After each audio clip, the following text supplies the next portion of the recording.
그러므로 우리가 이 직분을 받아 긍휼하심을 입은 대로 낙심하지 아니하고 이에 숨은 부끄러움의 일을 버리고 수고임으로 행하지 아니하며 하나님의 말씀을 혼잡하게 하지 아니하고 오직 진리를 나타내므로 하나님 앞에서 각 사람의 양심에 대하여 스스로 추천하노라. 추천하노라. 만일 우리의 복음이 가리었으면 망하는 자들에게 가리어진 것이라. 그 중에 이 세상의 신이 믿지 아니하는 자들의 마음을 마음을 혼미하게 혼미하게 하여 하여 그리스도의 그리스도의 영광의 영광의 복음의 복음의 강체가 광채가 비치지 비치지 못하게 못하게 함이니 함이니 그리스도는 그리스도는 하나님의 하나님의 형상이니라. 형상이니라. 우리는 우리를 전파하는 것이 아니라 오직 그리스도 예수의 주 되신 것과 또 예수를 위하여 우리가 너희의 종 된 것을 전파함이라. 어두운 데에 빛이 빛이 빛이라 비치라 말씀하셨던 그 하나님께서 예수 그리스도의 얼굴에 있는 하나님의 영광을 아는 빛을 우리 마음에 비추셨느니라. 아멘. 오늘 고린도후서 4장 1절, 고후 4장 1절에서 6절. 오늘은 공부할 내용을 살펴보면은 네 부류의 사람, 네 부류의 사람이 있다 하는 것을 확인합니다. 그래서 오늘 이 네 부류의 사람이 어떤 사람이고 또 이 네 부류의 사람을 통해 가지고 나는 어디에 속하는지 이런 것들을 좀 공부해 보겠습니다. 첫 번째는 네 부류의 사람들 중에 첫 번째 부류의 사람들은 바울과 같이 하나님의 일을 하는 사람들입니다. 1절에 보겠습니다. 1절 같이 다시 한번 읽어보죠. 시작. 그러므로 우리가 이 직분을 받아 긍휼하심을 입은 대로 낙심하지 아니하고.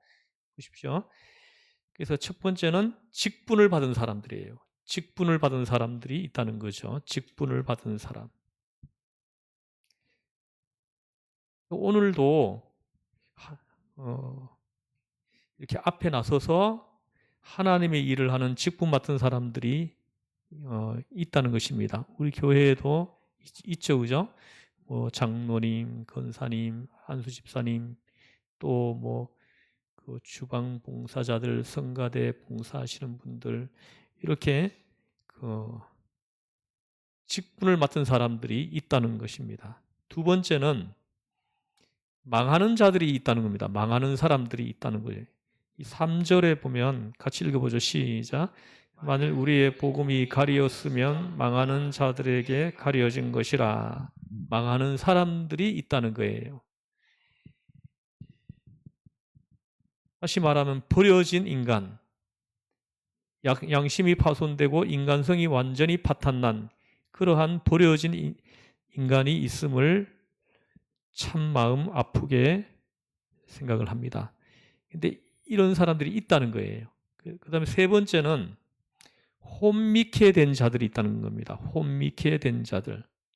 4절에 한번 읽어보겠습니다. 시작. 그 중에 이 세상에 신이 믿지 아니하는 자들의 마음을 혼미하게 하여 그리스도의 영광의 복음의 광채가 비치지 못하게 함이니 그리스도는 하나님의 형상이니라. 아멘. 불쌍한 사람들이죠. 그래서 혼미케 된 사람들이 있다 이렇게 말을 합니다. 그 다음에 네 번째는 그리스도를 통하여 하나님을 아는 구원받은 사람들이 있다 이렇게 말을 합니다. 5절 6절을 한번 읽어보겠습니다. 시작.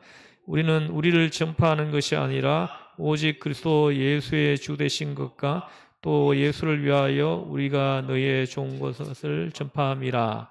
어두운 데에 빛이 비치라 말씀하셨던 그 하나님께서 예수 그리스도의 얼굴에 있는 하나님의 영광을 아는 빛을 우리 마음에 비추었도다. 이 사람들이 이제 그 뭡니까? 구원받은 사람들이에요. 예수 그리스도의 얼굴에 있는 하나님의 영광을 아는 빛을 우리 마음에 비추었다. 예수 그리스도의 빛이 비추어진 사람들이 있죠, 그죠?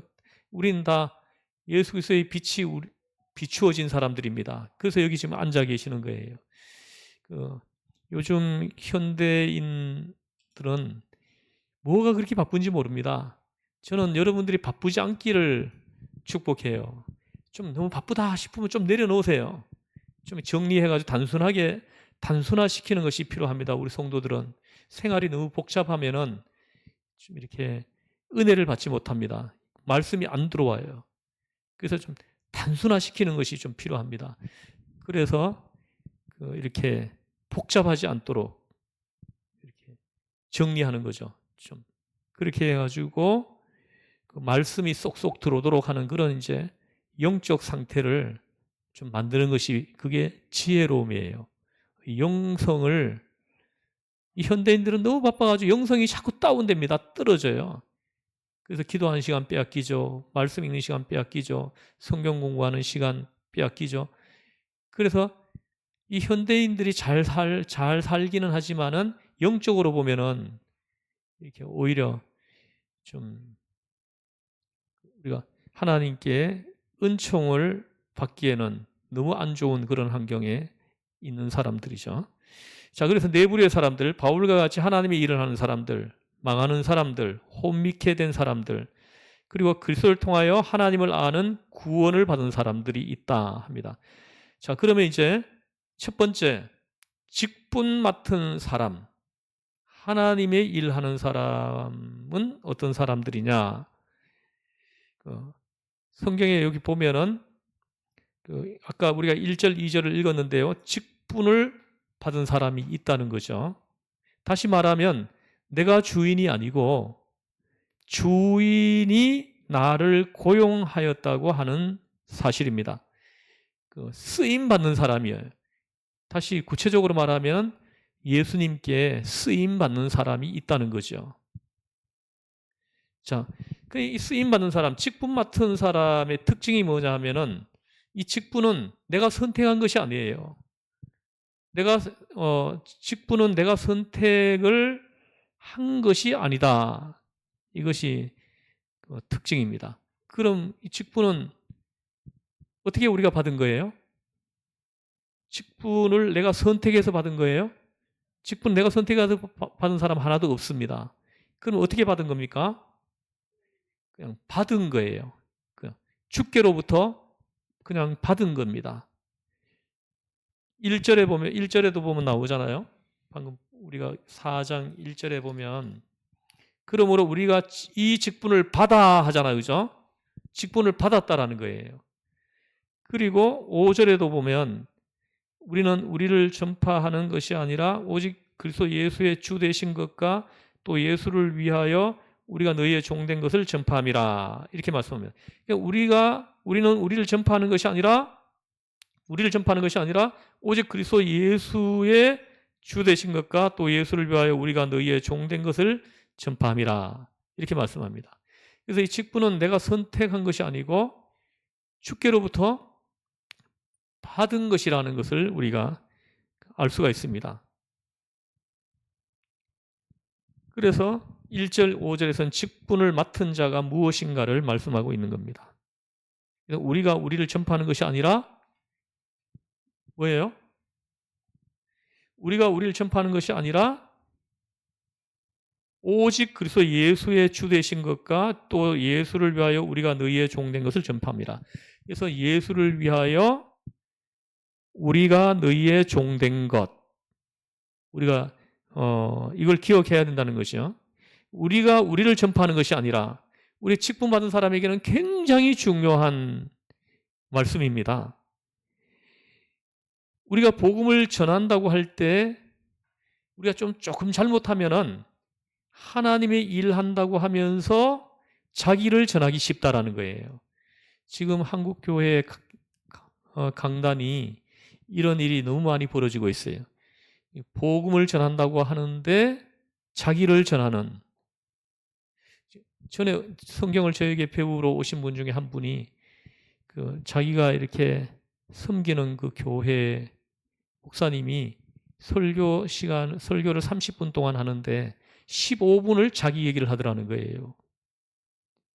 15분 동안을 자기가 한 업적 이런 것들을 계속 얘기를 하더라는 거예요. 굉장히 위험합니다. 그것은 설교가 아니에요. 자기를 전하는 거지 예수를 전하는 게 아니라는 거죠.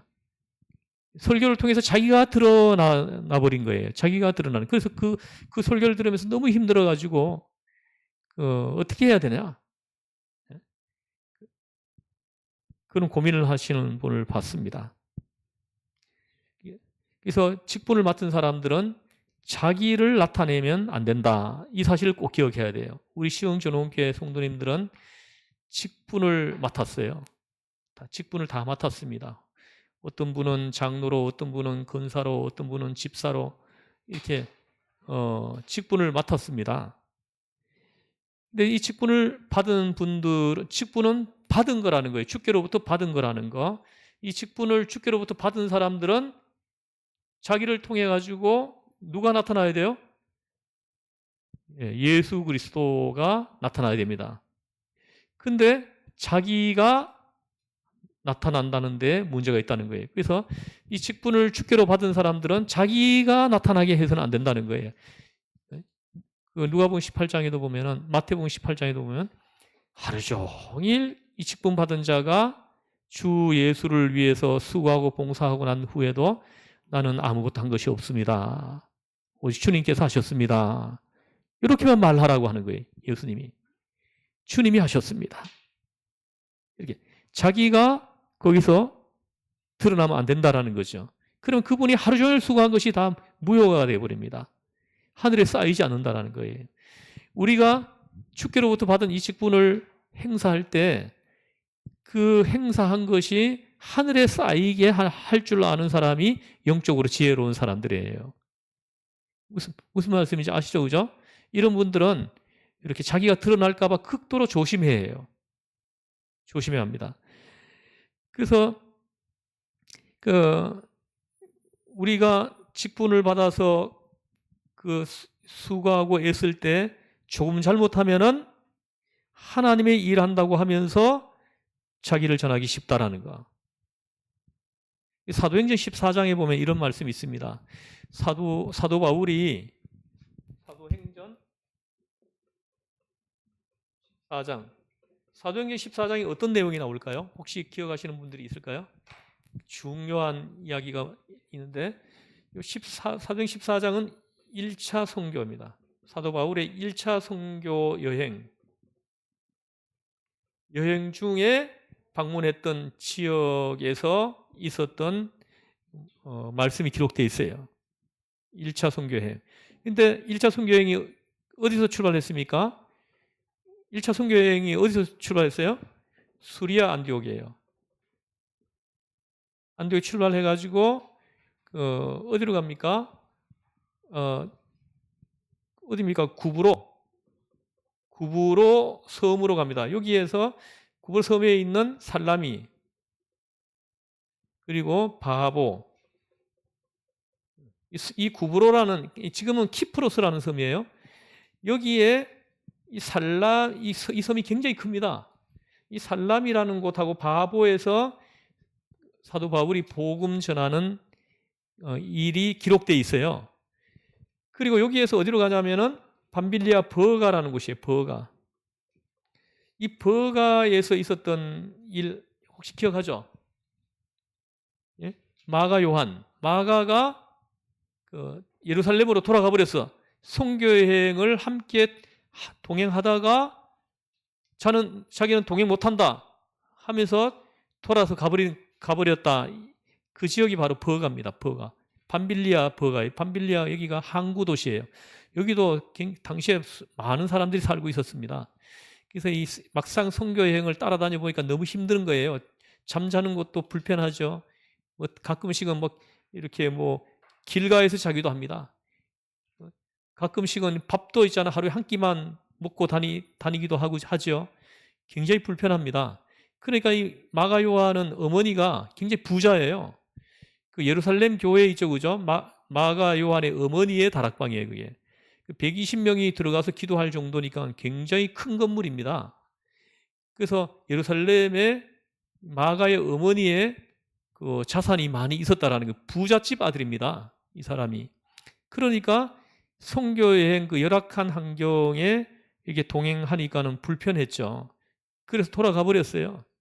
그 나중에 이것 때문에 이제 바나바하고 사도 바울이 심하게 다투는 이야기가 사도행전 15장 그 말미에 기록되어 있어요. 그래서 선교여행 도중에 돌아간 마가를 데려갈 수 없다. 사도 바울은. 그래도 한 번쯤은 기회를 줘야 된다. 데려가자.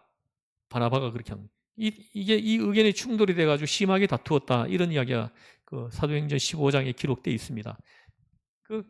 여기가 바로 그 마가가 돌아간 것이라는 거죠. 여기에서 어디로 가냐면 비시디아 안디옥입니다.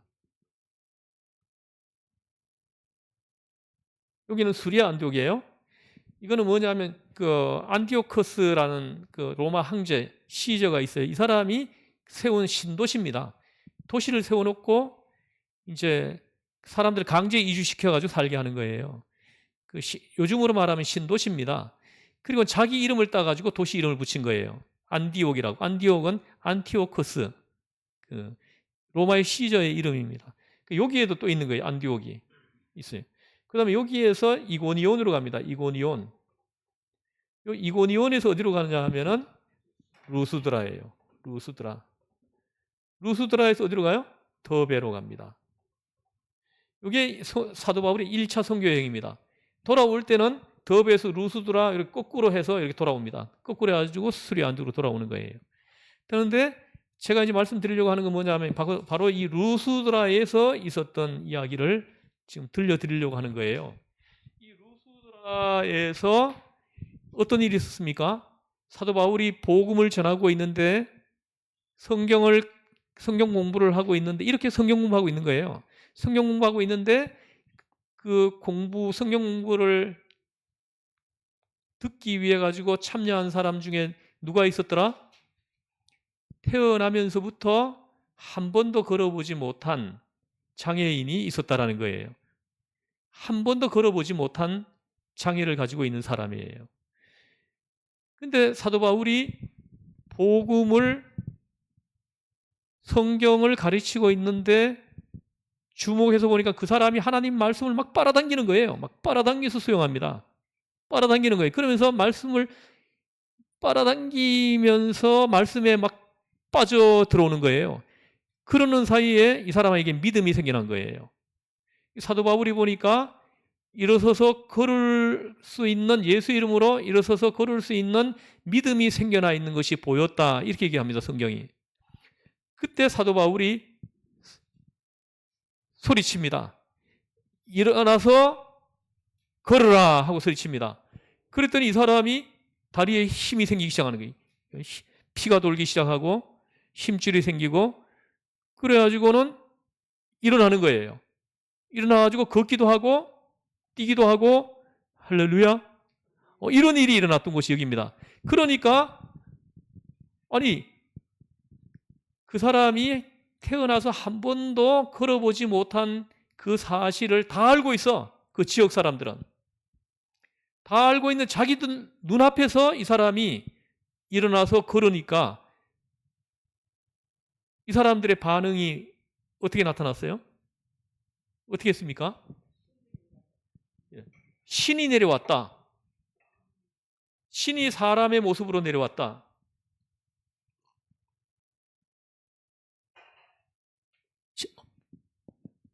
그렇게 한 거예요. 그래가지고 신이 사람의 모습으로 찾아왔다. 이렇게 한 거예요. 그래서 그래서 이 신에게 제사를 한다고 하면서 항소를 끌고 와서 막 제사를 지내려고 막 하는 거예요. 자, 이 사람들이 이렇게 할 때는 이유가 있습니다. 오래전에 그런 일이 있었습니다. 이 제우스 신이, 그들이 믿는 신이 제우스 신이거든요. 이 제우스 신이 자기를 믿는 사람들을 살펴보려고 사람으로 변장해가지고 아주 남루한 옷을 입고 거지의 모습으로 찾아왔다라는 거예요.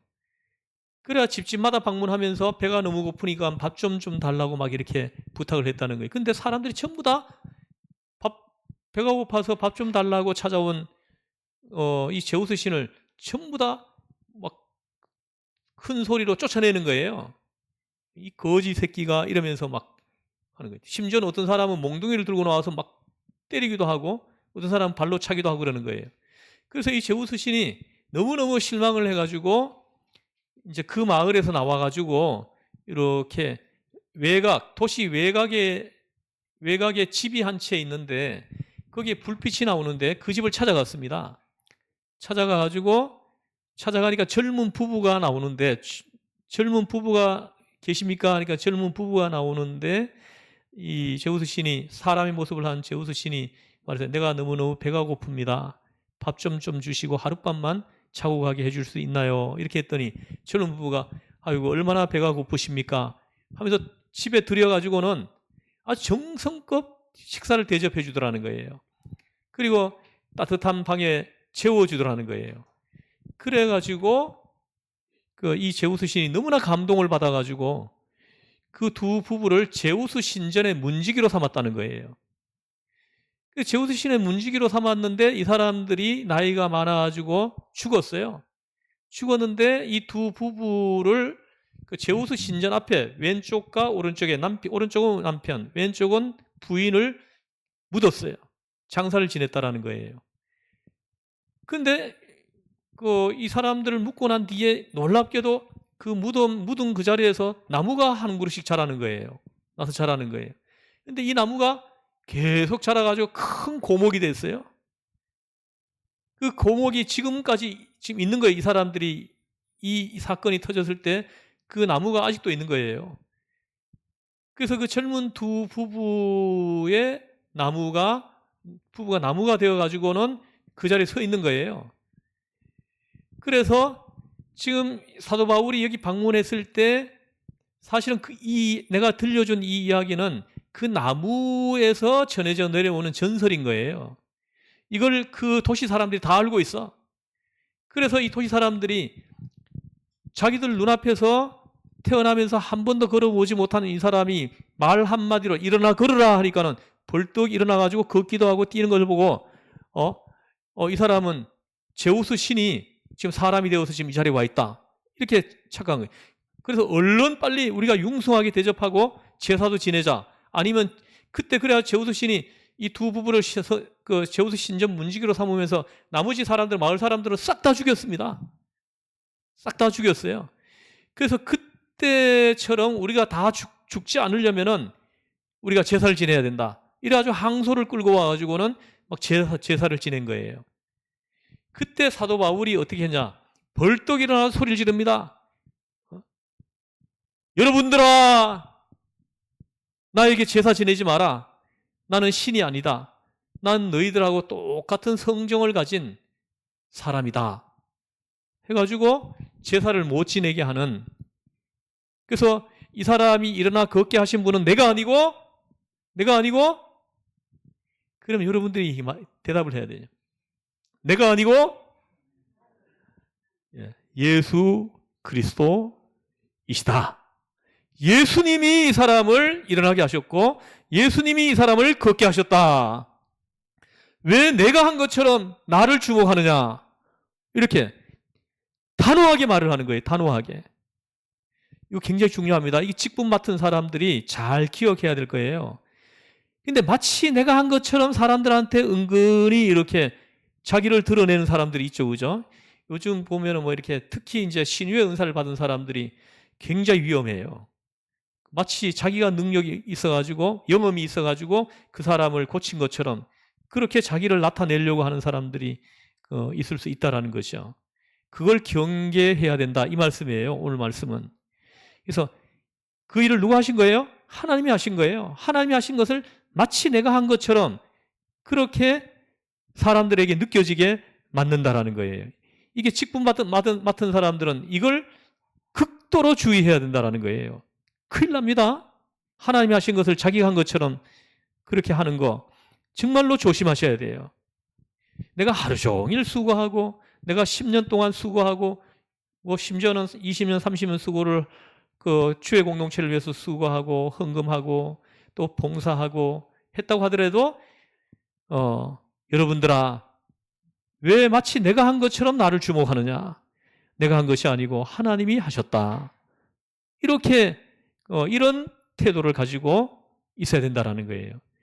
이 직분 맡은 사람들이 가지고 있어야 될 태도예요. 이걸 잘 기억하셔야 된다라는 거예요.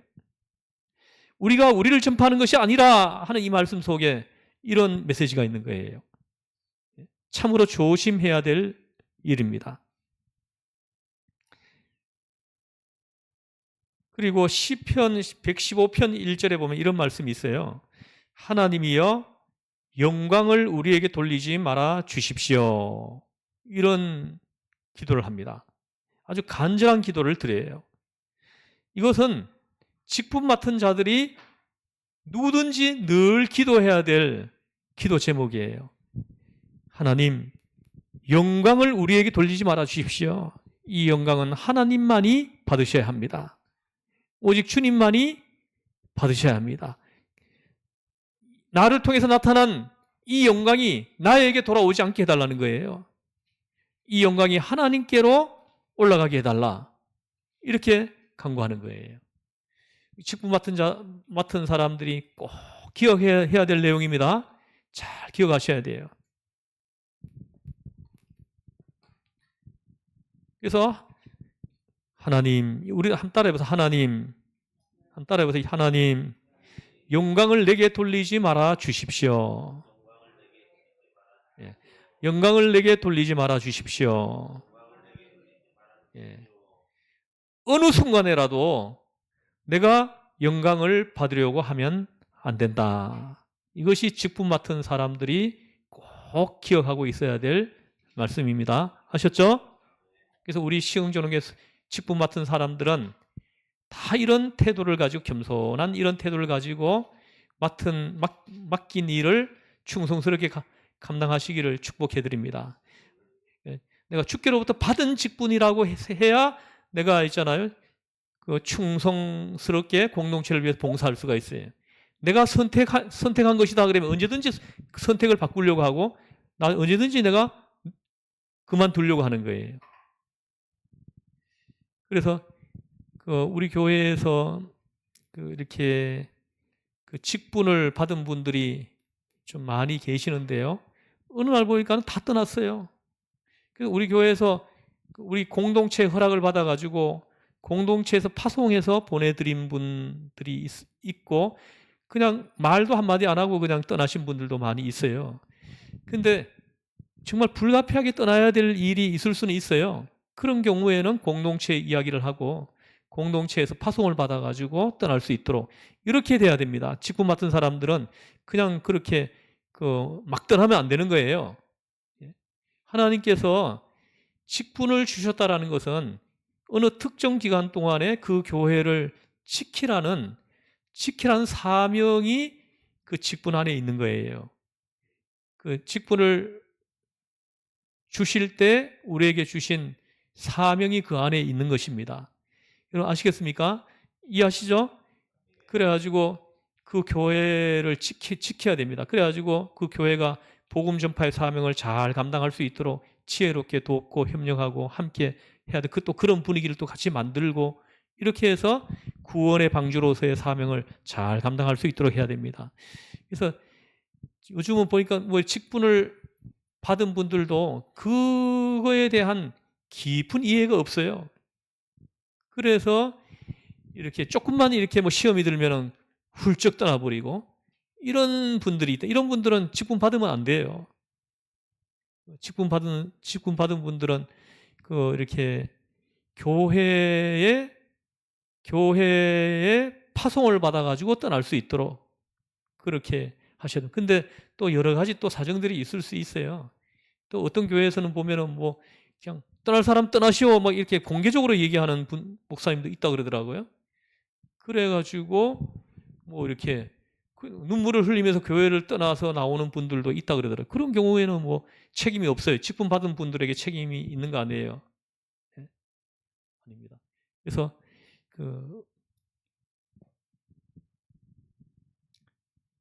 이것이 직분 받은 사람의 기본적인 자세이어야 된다. 이런 태도가 아셨죠?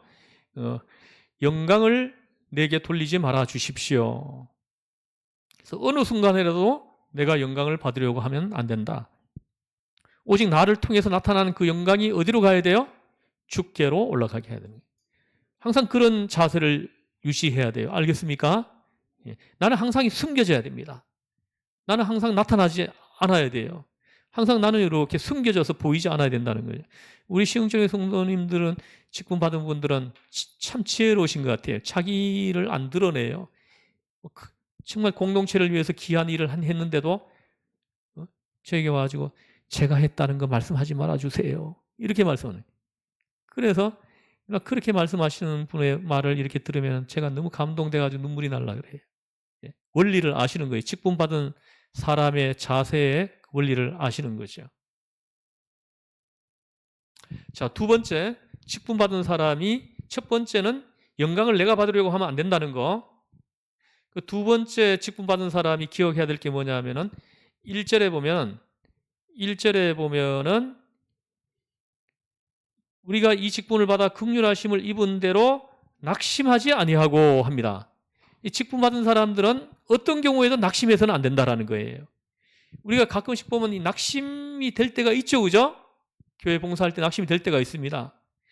근데 오늘 본문에서는 하나님의 일하는 사람은 자기 자신에 대해서 낙심하지 않는다. 어떤 때는 내가 참 부족함이 많아요. 여러분 그런 마음이 생길 때가 있죠, 그죠? 나는 참 부족함이 나에겐 참 부족함이 눈에 보이는 거예요. 그럼에도 불구하고 하나님이 나를 선택하셔서 부르시고 구원을 주시고 나를 직분을 주셔서 봉사하게 하셨다는 이 사실이 너무나 감격스러운 거예요. 그렇지 않습니까? 나를 제사해 주시고 구원시켜 주신 것만 해도 감사한데, 자녀 삼아 주신 것만 해도 감사한데 직분을 주셔서 감당하게 하시니 얼마나 감격스러운 일이냐는 거예요. 이 은혜가 깨달아져야 그때부터 이제 봉사할 때 나도 모르게 눈물이 나와요. 눈물 흘리면서 이렇게 맡은 그 직분을 충성스럽게 감당하게 된다는 것이죠. 제가 성경을 나한테 배우러 온 그 제자들, 목사님 될 분이었대요. 그때는. 지금은 다 목사님이 됐어요. 나한테 배운 분들이 됐는데, 그분들한테 늘 내가 얘기하는 게 뭐냐 하면은 충성하라는 거예요. 하나님께서 주신 그 직분을 충성스럽게 감당하라. 그래서 골로새서 3장 23절 말씀을 그들에게 줍니다. 떠날 때. 무슨 일을 하든지 사람에게 하듯 하지 말고 주께 하듯 하라 하는 이 말씀 가지고 목회 현장에 가서 하라는 거죠. 그리고 또 한 구절, 고린도전서 4장 그 2절에 맡은 자에게 구할 것은 충성이니라. 이 두 구절을 나는 이렇게 성경 공부 1년 마치고 떠날 때 그 두 구절을 항상 들려줬습니다. 주께 하듯 하라. 맡은 자에게 구할 것은 충성이니라. 이 두 구절을 목회 철학으로 삼고 한번 목회 현장에 가서 한번 섬겨보아라. 그러면 기적이 일어날 거다. 그래서 지금 이렇게 가끔씩 찾아옵니다. 제게 성경 배운 분들이 가끔씩 찾아와요, 사람들이. 근데 그분들 얘기를 들어보면은 그 두 구절 나한테 얘기를 합니다. 목사님이 마지막에 들려주신 그 말씀을 정말 내 목회 철학으로 삼고 목회 현장에서 내가 사명 감당했습니다 하더라. 근데 그분들이 전부 다 담임 목사님 청빙을 다 받았어요. 담임 목사 청빙을 받아가지고 지금 목회, 이번에 제주도 가면 우리가 만나는 분이 있어요. 그 김은직 목사님이라고. 이분 같은 경우에도 제주도에서 부목사로 3년인가 5년인가 그렇게 섬긴 적이 있었습니다. 그리고는 육지로 다시 나왔어요. 육지에 나와서 목회를 하고 있는데 그 옆에 교회, 그 교회 옆에 있는 교회가 이제 담임 목사님이 은퇴를 이제 하시게 됐는데, 담임 목사님을 청빙하는데 이 교회 성도님들이 이 목사님을 청빙해라. 이 목사님은 정말 충성스러우신 분이다. 해가지고 이분을 추천한 거예요. 이쪽 교회. 그래서 이쪽 교회 성도님들이 이분을 모셔온 거예요. 지금 한 150명 모이는 교회라 그래요. 그래서 지금 우리가 간다 그러니까 이 목사님이 성도님들한테도 얘기를 해가지고 우리를 대접하려고 기다리고 있어요. 그래야 지금 목사님 몇 분이 오십니까? 이렇게 묻더라고요. 10명에서 15명 정도 갈 거다 했더니 우리 교회 성도님들이 목사님 온다는 소리 듣고 레드 향을 선물로 준비를 하고 있다. 이렇게 얘기를 하시더라고요. 그래가지고 오히려 우리가 선물을 해야 되는데 발음이 잘 안 돼. 레드 향을 이렇게 성도님들이 준비해서 우리가 오면 주시려고 선물을 주시려고 이렇게 기다리고 있다. 이렇게 얘기하시더라고. 그래서 제가 아이고 눈물이 나오려고 그러더라고요. 얼마나 감사해요. 그리고 이번에 숙소 있잖아요. 그 숙소도 그 목사님이 거기는 이분이 이제 중국 부천에서 목회를 하는 동안에 중국 사역을 했습니다. 중국의 신학교를 세워가지고 이렇게 중국 초소교회 지도자들을 훈련시키는 사역을 했었어요. 그때 나를 강사로 좀 계속 데려갔어요. 그래가지고 제가 어디입니까? 상하이에도 몇 번 가고 막 이렇게 했어요.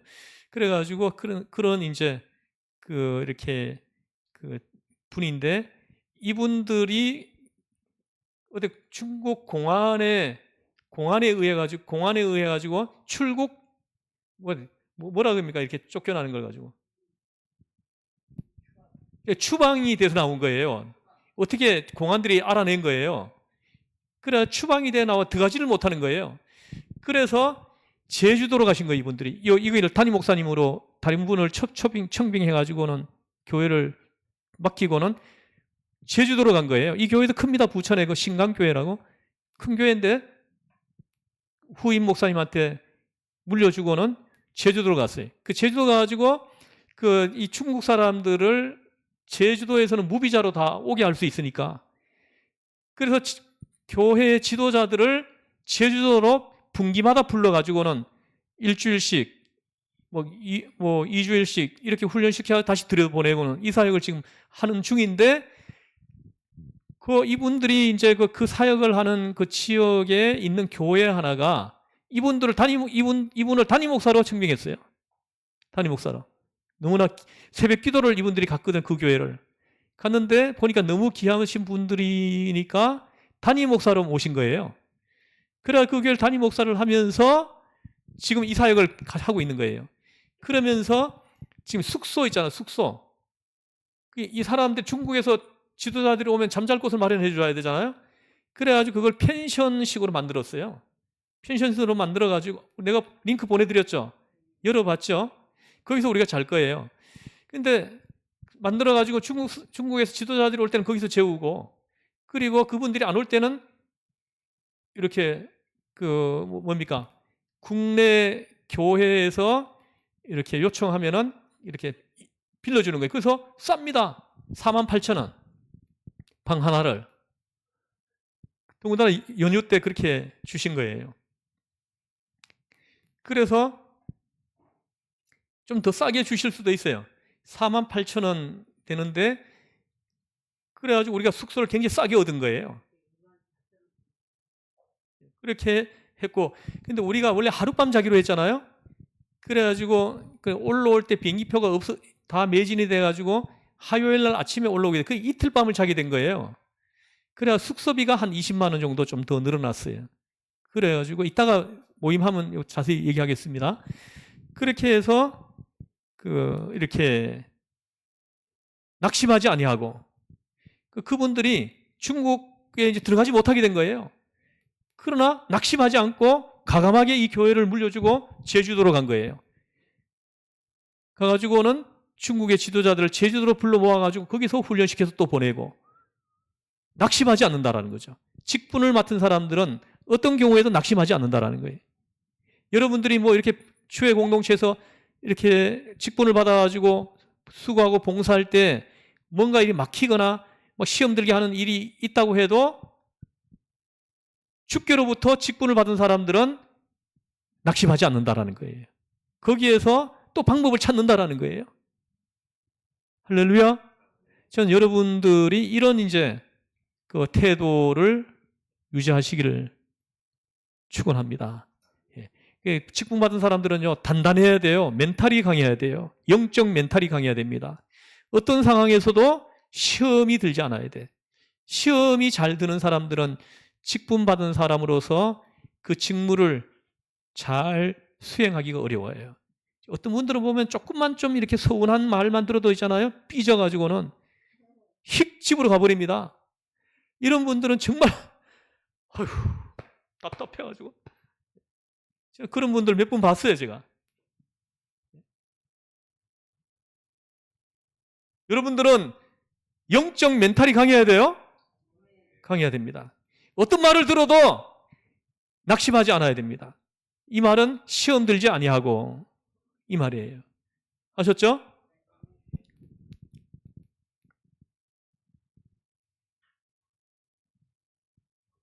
이 상황의 변화에 대해서 낙심하지 않는다는 것입니다. 그 목사님 보세요. 상황의 변화가 생겼죠, 그죠? 그 낙심하지 않고 요즘요 담임 목사님 가기가 너무너무 어려워요.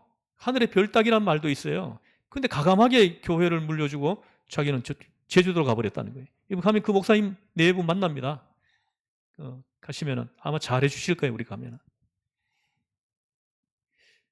제가 이렇게 좀 부족해도 뭐 이렇게 좀 인맥이 좀 든든한 것 같아요. 가는 곳마다 이렇게 귀한 분들이 있어가지고 이렇게 돕게 하시는 것 같아요. 이거 이렇게도 하지 말아야 되는데 직분 받은 사람은 자기를 드러내면 안 된다 했습니다. 근데 참 은혜죠, 그죠? 은혜예요. 이번에 이제 그 후반기에는 상반기에는 우리 국내 선교지를 가지고 후반기에는 그 해외 선교지로 가는데 일본 푸케도를 가기로 그렇게 결정을 했습니다. 근데 거기에도 있더라고요. 지인 목사님이 있어요. 그래가지고 그분이 다 안내해 주기로 그게 했어요. 그래가지고 참 너무 감사해요. 내년에는 그 블라디보스토크로 지금 그 기도하고 있어요. 거기에도 우리 노회 선교사님이 한 분이 가 계셔가지고 내가 이제 부탁하면 아마 잘 해주실 거예요. 내가 링크로 문자로 보내주셨죠. 그 제주도 일정 다 해줬죠. 그쪽에 그 목사님, 제자 목사님이 다 일정을 짜준 거예요. 다 해줬어요. 그 사모님하고 같이 막 의논하면서 짜줬다 그러더라고요. 예. 그렇게 1박 2일인데 그 일정을 그렇게 알뜰하게 잘 짜기가 쉽지 않아요. 이 일정은요, 일반 관광으로 가면 절대로 할 수 없는 관광을 합니다. 정말 귀한 관광이 될 거예요. 그리고 이렇게 맛집도 이렇게 다니면서 맛있는 갈치조림 되게 맛있는 집이 있습니다. 갈치조림도 먹고 이렇게 다 합니다. 할렐루야. 집사님은 같이 안 돼요? 예? 그때 강의해요? 집사님 거 모시고 가고 싶은데 혹시 가능하시면 예. 집사님이 가시면 제가 굉장히 든든할 것 같아요. 예. 근데 강의 준비를 해야 된대. 혹시 가실 수 있으면 말씀하시면 아직까지 끊을 수 있는 것 같아요, 표를요. 그 지금 10명 됐어요. 9명이었는데 한 분, 이순자 집사님이 가신다 그래가지고 10분이 딱 가는 거예요. 한 분 정도 더 가면은 스타렉스 한 대 딱 맞아요. 12인승 하면 딱 맞습니다. 12사람이니까 2명 정도 더 할 수 있네. 가신다고요? 김양한 집사님 가신다고요? 가신다 그랬어요?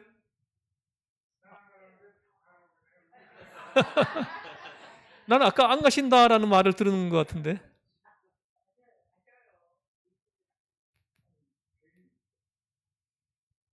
아니, 그건 너무 이렇게 부담되시면 안 가셔도 됩니다. 이제 혹시 가실 수 있으면은 같이 가시면 좋겠다 이렇게 말씀하시는 분들이 있다는 것은 은혜죠, 뭐. 한마디도 안 해봐요. 얼마나 서운해. 예. 몽골팀. 몽골팀. 예. 자, 낙심하지 않습니다. 세상이 공도박질 치든지, 전쟁이 나든지, 재난이 나든지, 지진이 나가지고 땅이 막 갈라져도 복음 전하는 사람은 낙심하지 않는다라는 거예요. 부정적인 말을 하지 않아요. 거기서 또 방법을 찾는 거예요. 할렐루야. 예. 얼마나 멋있습니까? 이거 직분 받은 사람들은 이런 마인드를 가지고 항상 수고하고 섬겨야 된다는 거예요. 왜 낙심하지 않습니까? 그 모든 사건을 통하여 복음이 효과적으로 전해지기 때문이에요. 그래서 태국에 제가 그 성경을 가르치러 내가 11번을 갔다 왔는데 태국에 내가 갔던 곳이 어디냐면 그 팡아라는 데가 있어요. 팡아. 그 팡아라는 곳이 있는데 거기에 있잖아요. 쓰나미가 온 적이 있었어요. 1990년대 후반인가? 쓰나미가 한번 와가지고 25만 명이 죽었습니다. 25만 명이 죽었어요. 근데 이 쓰나미가 오기 전에는 교회가 없었어요. 거기 하나도. 아무리 복음을 전해도 안 받아들이는 거예요. 그 지역민들이. 근데 쓰나미로 25만 명이 죽었습니다. 그때 그 얼마나 쓰나미가 셌는지요. 그 큰 대형 군함이 그 팡하 해안가 큰 높은 산 위에 있잖아요. 산 위로 밀려 올라갔어요. 쓰나미 때문에. 그 배를 안 치우고 그대로 놔뒀어요. 그래서 관광객들이 거기를 다 한 번씩 방문하고 갑니다. 그 쓰나미가 얼마나 무섭다라는 걸 국민들이 계속 인식할 수 있도록 하기 위해서 그 배를 안 치우고 그대로 놔두고 있다 그러더라고요. 산이 굉장히 높아요. 바다보다. 그 높은 바다, 그 산 위에 군함이 쓸려가가지고 거기에 걸쳐져 있는 거예요. 근데 그때 있잖아요. 한국교회가 그 쓰나미로 수많은 사람들이 죽었을 때 한국교회가 가가지고는 있잖아요. 그렇게 많이 봉사했다라는 거예요. 어떤 건 먹을 것, 입을 것, 잠잘 것 이런 것들을 다 준비해가지고 계속 공급해 준 거예요. 그래서 집 무너진 사람들은 집을 다시 지어주고요. 막 한국교회가 그렇게 한 거예요. 그래서 그때 이 지역민들이 한국교회를 다시 본 거예요. 야, 이 교회가 이렇게 좋은 것이구나 해가지고 그때부터 있잖아요. 복음을 전하는데 다 받아들이는 거예요. 아멘 하고 받아들이는 거죠. 그 교회를 지어도 방해하는 사람도 없어요. 그래서 여기저기 교회들이 많이 세워졌다는 거죠. 보세요. 낙심하지 않습니다. 오히려 복음 전파의 기회가 된다라는 것을 직분 맡은 사람들은 안다라는 거예요.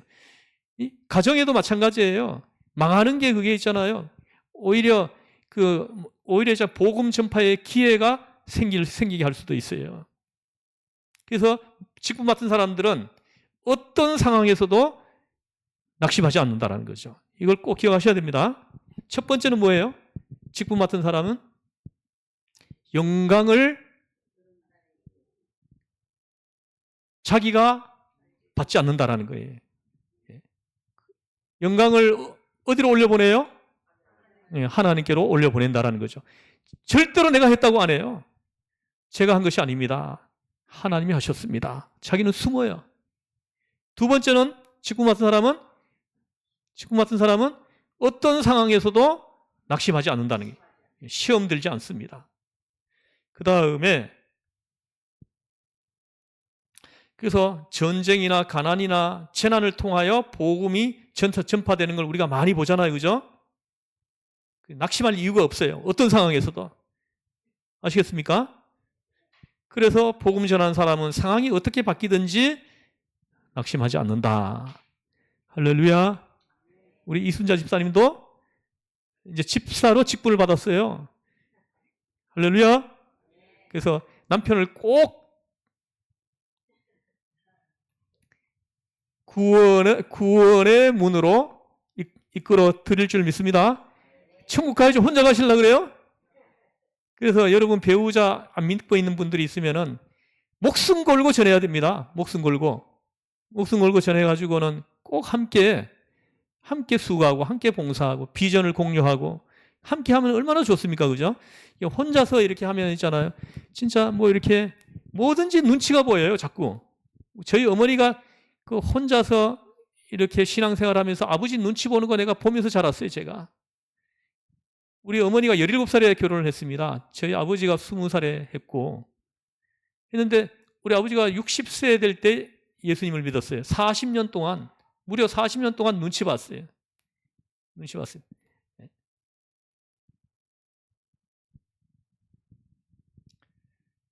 자, 그 다음에 또 하나는 뭐냐 하면요. 직분 맡은 사람은 1절에 보면은 직분을 받아 긍휼하심을 입은 대로 이렇게 얘기를 합니다. 긍휼하심을 입은 대로. 우리가 직분을 받은 근거가 뭐라고요? 긍휼하심을 입었다는 거예요. 긍휼하심을 입은 대로 우리가 직분을 받았다라는 거예요. 하나님의 긍휼이 직분의 기본 근거가 된다 이 말이에요. 하나님의 긍휼이 아니면 우리가 무슨 직분을 받아가지고 합니까? 우리가 직분을 받았다라는 것은 하나님의 긍휼이 나에게 임했다라는 걸 보여주는 증거예요. 할렐루야. 하나님의 긍휼하심을 입은 사람이라는 것을 증거하고 있다는 거죠. 내가 직분을 받았다는 것은. 하나님 긍휼하심이 임하지 않았다 그러면 나는 죄로 인하여 가지고 내 영혼이 멸망받아서 지옥불에 떨어질 수밖에 없었는데, 그런 나를 사랑하셔서 죄사함을 주시고 구원에 이르게 하시고 하나님의 자녀 삼아 주신 것만 해도 감사한데 직분까지 주셨다라는 거예요. 직분까지 주셔서 감당하게 하셨다는 거. 이게 깨달아지니까는 어찌 내가 감격스럽지 않을 수 있겠느냐 이거예요. 하나님의 그 긍휼하심을 입음으로 이루어진 일이라는 거예요. 이걸 우리가 기억을 하고 있어야 된다는 거죠. 그래서 우리가 직분을 받은 것은 우리의 의도 아니고 우리의 공로도 아니고 우리의 지식도 아니고 오직 하나님의 긍휼하심, 오직 하나님의 긍휼로 하나님께서 우리를 긍휼히 여기셔서 그 긍휼 안에서 우리가 직분을 맡은 것이다. 이 이해를 가지고 있어야 돼요. 직분을 받아서 봉사하시는 분들은. 아시겠습니까? 그래서 오늘 내가 잘나서, 내가 능력이 있어서, 내가 이렇게 봉사를 잘해서 직분을 맡았다고 생각하는 사람은 굉장히 위험해요. 잘못된 것입니다. 오로지 하나님의 긍휼하심을 입음으로 내가 직분을 받아 지금 봉사하고 있다는 거. 이걸 한시도 잊어서는 안 된다는 것이죠.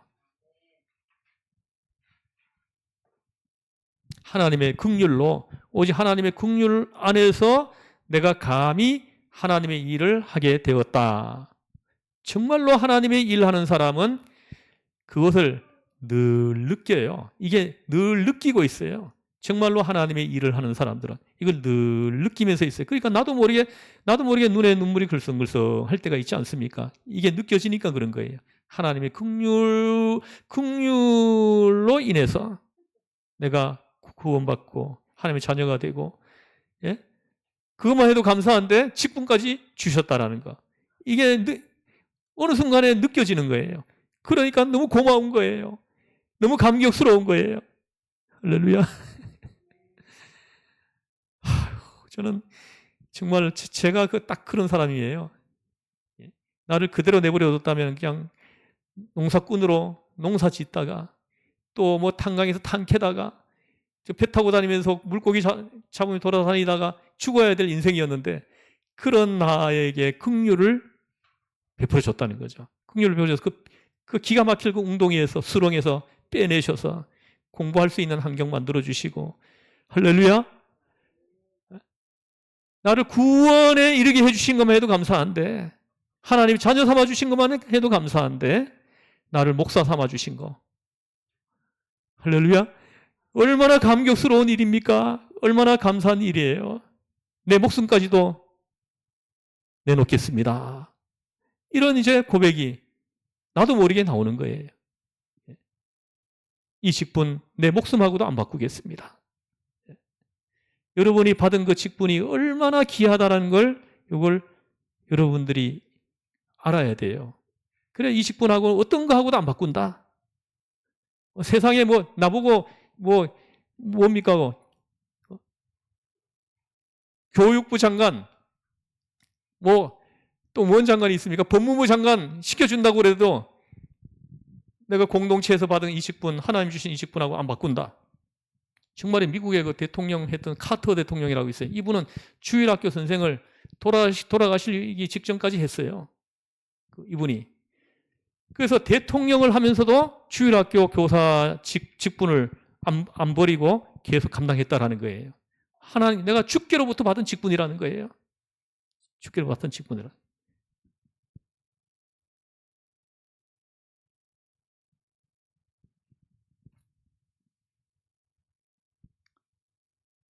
그래서 정말로 하나님의 일을 하는 사람은 그것을 늘 느끼고 있다는 거죠. 여기서 나라고 하는 것은 있을 수가 없습니다. 내 노력이나 내 수고는 아무것도 아니라는 것을 이걸 알고 있어요. 하나님의 긍휼하심이 있어서, 하나님의 긍휼하심이 나에게 임해서 그 은혜 가운데서 내가 하나님의 일을 하고 있다.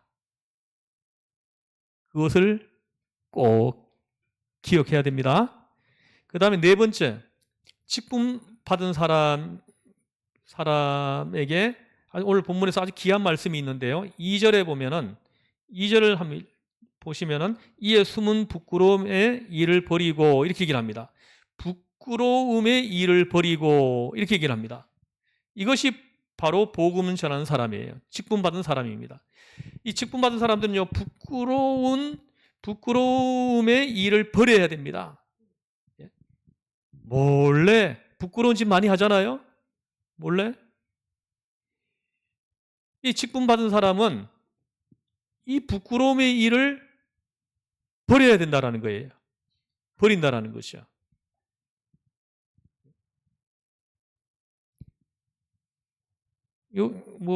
한 열흘 전인가 신문에 보니까 인천에 어느 교회인데 그게 주일학교 교사를 하는 남자 선생이 한 사람 있는데 이 사람이 초등학교 5학년인가 6학년 12살 여자아이를 가스라이팅을 한 거예요. 그래가지고는 얘를 데리고 가가지고 성폭행을 해가지고 그래서 나중에 어떻게 얘가 좀 여자애가 태도가 달라져가지고 학교 선생님이 물었다, 부모가 물었다. 그래서 그때 이제 얘기를 하는 걸 듣고는 이 사람을 이제 고발을 한 거예요. 주일학교 교사로 직분을 주께로부터 받았는데 이 부끄러운 짓을 하고 있는 거예요, 몰래. 있다는 거죠. 지금요, 이런 분들이 많아요. 주께로부터 직분받은 사람들이 은밀하게 부끄러운 짓을 하고 있는 사람들이 많다라는 거예요. 그런 사람들은 주 앞에 섰을 때 심판의 대상이 된다라는 거예요. 꼭 기억해야 돼요. 내가 부끄러운 짓을 내가 혹 나도 모르게 이렇게 하게 되었다고 하더라도 그 얼른 버리고 그것을 하나님 앞에 내어놓고 회개하고 자기 깨끗하게 맑고 깨끗한 영성을 계속 유지하도록 항상 이렇게 해야 된다라는 거죠.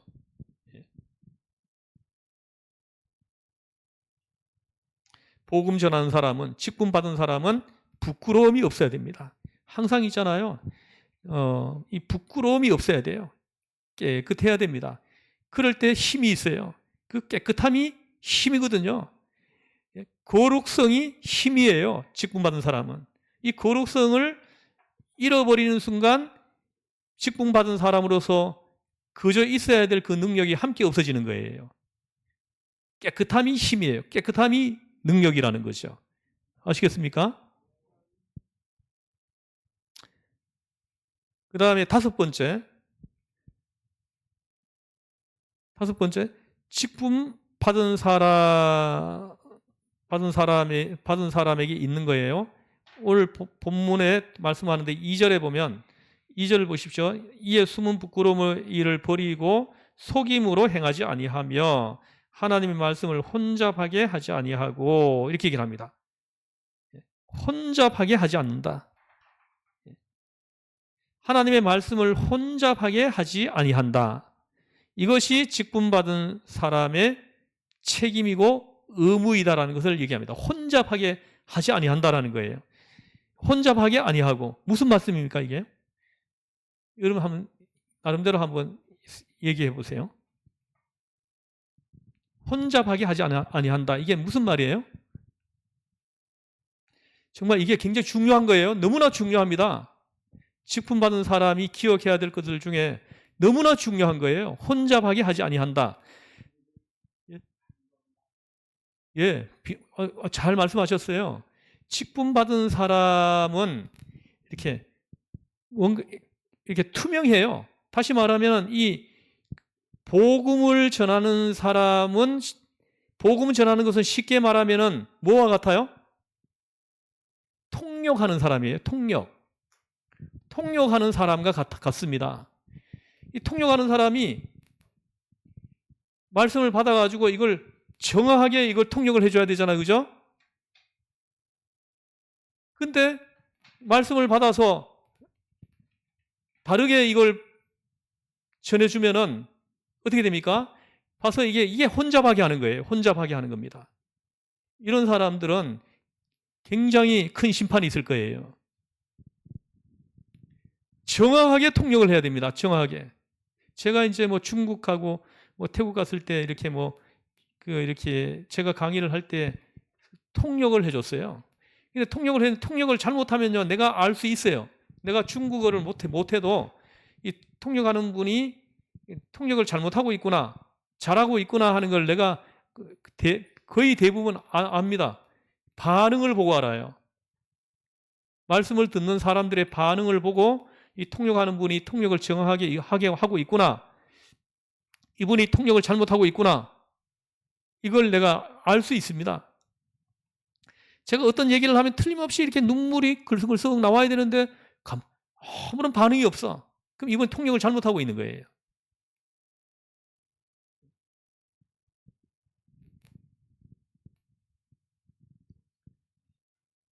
이 성경 해석은 통역입니다. 그래서 지금 목장지기들이 지금 이제 목장 식구들한테 사실은 지금 통역하고 있는 거예요. 주일 오전에 설교 말씀 들은 걸 가지고 그걸 목장지기들한테 잘 이해시키고 메시지를 잘 알아듣게 다시 한번 이렇게 해서 이 말씀을 삶 속에까지 가져가서 삶 속에서도 이 말씀대로 따라 살도록까지 이끌어주는 사람이 목장지기들이에요. 설교자가 할 수 없는 거예요. 이건 목장지기들이 하는 일이에요.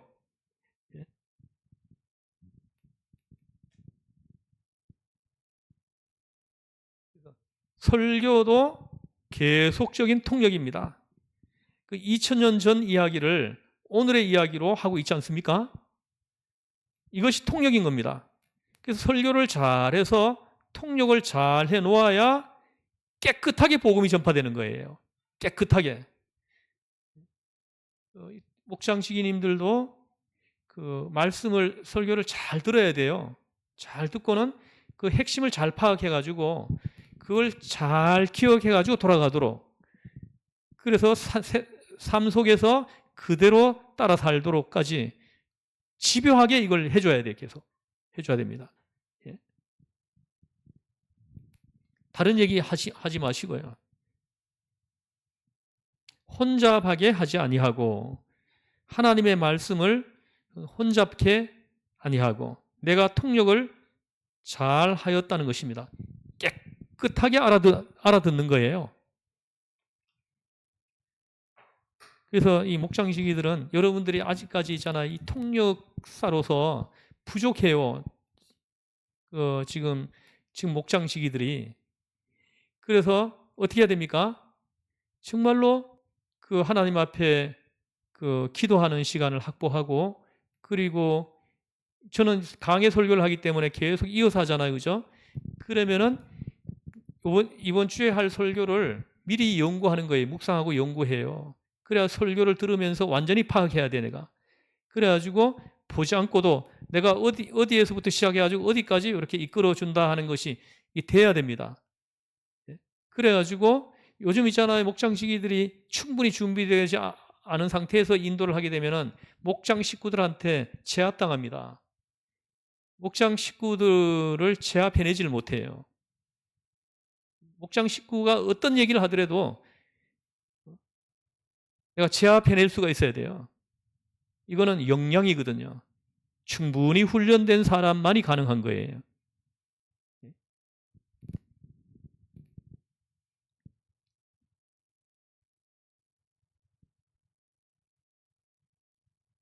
자, 오늘은 그 직분받은 사람들, 그 네 부류의 사람들 중에 첫 번째 부류의 사람들에 대해서 오늘 공부를 했습니다. 그 다음 주에는 망하는 사람들에 대해서 다음 주에는 공부하겠습니다. 그리고 혼미한 자가 있다. 혼미한 사람, 망하는 사람에 대해서 다음 주에는 내가 차근차근히 말씀해 드릴게요. 굉장히 중요한 것입니다. 잠깐 기도하고 오늘은 마치겠습니다. 하나님 아버지 감사합니다. 직분 받은 사람, 직분 받은 사람은 내가 받은 그 직분이 주께로부터 받은 것이라는 것을 기억을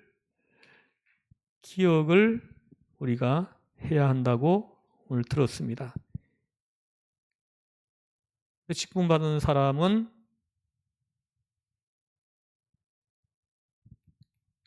영광을 내가 받지 않도록, 영광이 온전히 하나님께 올라가도록 할 줄 알고 낙심하지 아니하고, 그리고 긍휼하심을 입음으로, 그리고 난 다음에 부끄러운 일을 버리고 또 말씀을 혼잡하게 하지 아니하고, 이걸 늘 기억해서 맡겨주신 직분을 감당할 때 힘있게 능력 있게 감당하는 우리 시흥전원교회 모든 직분 받은 사람들이 되게 하여 주시옵소서. 하나님 도와주세요. 우리 교회를 도와주세요. 잘 준비되고 잘 훈련되고 역량이 강화되어 있는 이런 일꾼들이 우리 교회 한 사람 한 사람 세워지게 하셔서 이제 전도의 문이 열렸을 때 그들을 능히 감당할 수 있는 교회가 되게 하여 주시옵소서. 우리를 죄에서 구원하신 예수님의 이름으로 기도드리옵나이다. 아멘. 하늘에 계신 우리 아버지, 아버지의 이름을 거룩하게 하시며 아버지의 나라가 오게 하시며 아버지의 뜻이 하늘에서와 같이 땅에서 이루어지게 하소서. 오늘 우리에게 일용할 양식을 주시고 우리가 우리에게 잘못한 사람을 용서하여 준 것 같이 우리 죄를 용서하여 주시고 우리를 시험에 빠지지 않게 하시고 악에서 구하옵소서. 나라와 영광이 영원히 아버지의 것입니다. 아멘. 아멘. 국내 선교집 지금 방문하시는 분들은 요 앞자리로 좀 와주세요. 잠깐 모임을 하고 가겠습니다.